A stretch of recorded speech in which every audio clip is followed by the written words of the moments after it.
हमने शहर को दी एक नई पहचान, हम हैं सिंघानिया बिल्डकॉन। मध्य प्रदेश में अब 100% उपस्थिति के साथ स्कूल खुलेंगे। स्कूली शिक्षा विभाग ने आदेश जारी करते हुए कहा कि 1ली से 12वीं कक्षा तक की क्लास संचालित होंगी। साथ ही स्कूलों को कोरोना गाइडलाइन का पालन करना होगा। चिकित्सा शिक्षा मंत्री विश्वास सारंग ने बताया कि मध्य प्रदेश में लगातार कोरोना केस कम होते दिख रहे हैं। प्रदेश में लगाए गए नाइट कर्फ्यू के अलावा सभी तरह की पाबंदी हटा दी गई है। साथ ही उन्होंने वैक्सीन को लेकर सरकार की तारीफ भी की है। मध्य प्रदेश के 50 लाख किसानों को सीएम शिवराज सिंह चौहान ने फसल बीमा राशि जारी कर दी है। सीएम ने 7,600 करोड़ रुपए किसानों के खातों में ट्रांसफर किए हैं और इस दौरान उन्होंने कांग्रेस पर निशाना साधते हुए कहा कि उनके समय न सड़क थी, न बिजली थी और न ही सिंचाई के इंतजाम। अगले साल होने वाले विधानसभा चुनाव की तैयारी में मध्य प्रदेश कांग्रेस जुट गई है। घर चलो घर घर चलियो अभियान चलाने के साथ साथ उद्योग जगत से लेकर अधिकारियों कर्मचारियों तक अपनी पैठ बनाने के लिए पार्टी ने सहयोगी संगठन बनाए हैं। इसमें से फुटकर एवं लघु व्यापारी, समाज सेवी कल्याण, वरिष्ठ नागरिक, सांस्कृतिक जैसे प्रकोष्ठ शामिल हैं। मध्य प्रदेश में चल रहे बीजेपी के समर्पण निधि अभियान को पूर्व मंत्री पीसी शर्मा ने वसूली अभियान बताया है। उन्होंने कहा, कोरोना में जिनके काम बंद हो गए थे उनसे बीजेपी पैसा वसूल रही है। साथ ही पीसी शर्मा ने कहा, 65,000 बूथ पर हर परिवार को 1-1 लाख रुपए दे तब समर्पण अभियान माना जाएगा। प्रदेश के चिकित्सा शिक्षा मंत्री विश्वास सारंग ने कांग्रेस पर निशाना साधा। उन्होंने कांग्रेस को पिछड़ा वर्ग के लिए काम करने पर कहा कि कांग्रेस सिर्फ राजनीति आयोजन करती है। साथ ही उन्होंने कहा कि कांग्रेस हमारी देखा देखी कर रविदास जयंती का कार्यक्रम कर रही है।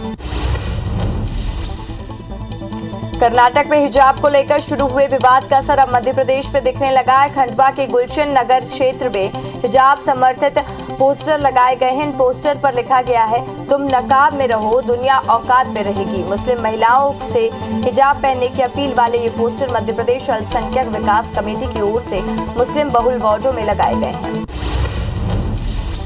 मध्य प्रदेश में बोर्ड परीक्षाओं के लिए माध्यमिक शिक्षा मंडल ने जबलपुर हाईकोर्ट में कैवियट दायर की है। दरअसल मध्य प्रदेश बोर्ड 10वीं और 12वीं की परीक्षा ऑफलाइन कराने जा रहा है, जिसके तहत परीक्षा आयोजन में कानूनी अड़चनों को बचने के लिए मंडल ने कैवियट दायर की है। मध्य प्रदेश में 17 फरवरी से 12वीं और 18 फरवरी से 10वीं की परीक्षा शुरू होनी है। मध्य प्रदेश में घटते कोरोना संक्रमण के चलते हाईकोर्ट में 14 फरवरी से फिजिकल हियरिंग करने का निर्णय लिया गया। तीसरी लहर के 38 दिन बाद फिजिकल हियरिंग होगी। वहीं 65 साल से ज्यादा की उम्र के वकील वर्चुअल हियरिंग के आवेदन दे सकते हैं। चीफ जस्टिस के निर्देश पर हाईकोर्ट प्रशासन ने आदेश जारी किया है। सीएम भूपेश बघेल चुनाव प्रचार करेंगे और करने के लिए नागपुर कानपुर पहुंच चुके हैं और इसके पहले रायपुर में मीडिया से बात करते हुए उन्होंने बीजेपी पर निशाना साधा। उन्होंने कहा कि केंद्र सरकार की ओर से सहयोग नहीं मिल रहा है। केंद्र की जिम्मेदारी है कि वो किसानों को खाद उपलब्ध कराए। हिजाब विवाद पर उन्होंने कहा कि कट्टरता हमारे लिए वहीं नुकसानदायक है। ऐसे मामलों में आपस में बैठकर सुलझा लेना चाहिए। यूपी समेत 5 राज्यों में विधानसभा चुनाव हो रहे हैं। इस चुनाव में छत्तीसगढ़ के कांग्रेस और बीजेपी नेता सक्रिय हैं। एक तरफ जहां मुख्यमंत्री भूपेश बघेल को उत्तर प्रदेश कांग्रेस का चीफ ऑब्जर्वर बनाया गया है, तो वहीं बीजेपी के 30 से ज्यादा विधायक, सांसद और बड़े पदाधिकारी यूपी पहुंच गए हैं और वहां योगी सरकार के पक्ष में प्रचार प्रसार कर रहे हैं।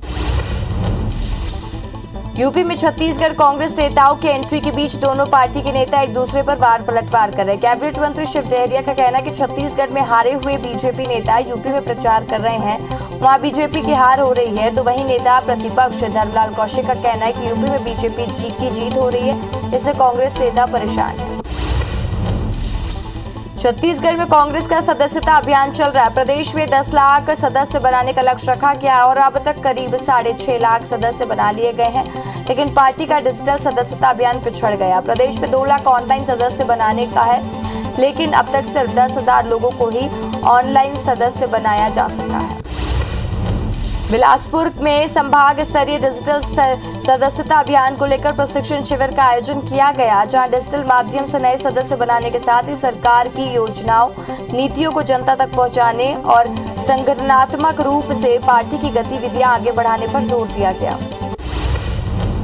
छत्तीसगढ़ के मुख्य सचिव अमिताभ जैन ने सभी संभागायुक्त और कलेक्टर्स से वीडियो कॉन्फ्रेंसिंग के माध्यम से कई विषयों पर चर्चा की। बैठक में सीएस अमिताभ जैन ने अधिकारियों को धान खरीदी केंद्रों में 100% धान का उठाव 15 मार्च तक पूरा करने को कहा है। वहीं जमीन की रजिस्ट्री में 31 मार्च तक दिए गए छूट को अच्छे से प्रचार प्रसार करने को कहा है।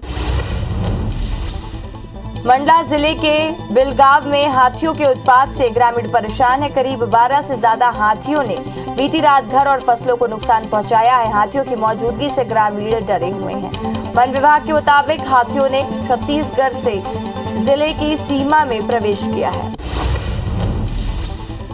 बीजापुर के बासागुड़ा थाना क्षेत्र में नक्सलियों के साथ मुठभेड़ में एक जवान शहीद हो गया, जबकि एक जवान घायल हो गया। एसपी कमलोचन कश्यप ने मुठभेड़ की पुष्टि की है। वही घटना पर सीएम भूपेश बघेल ने दुख जताया है और कहा है कि हमारे जवानों की शहादत कभी व्यर्थ नहीं जाएगी।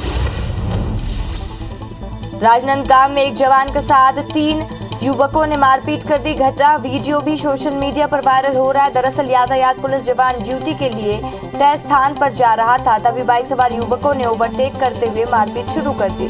फिलहाल पुलिस मामला दर्ज कर आगे की जांच में जुटी हुई है।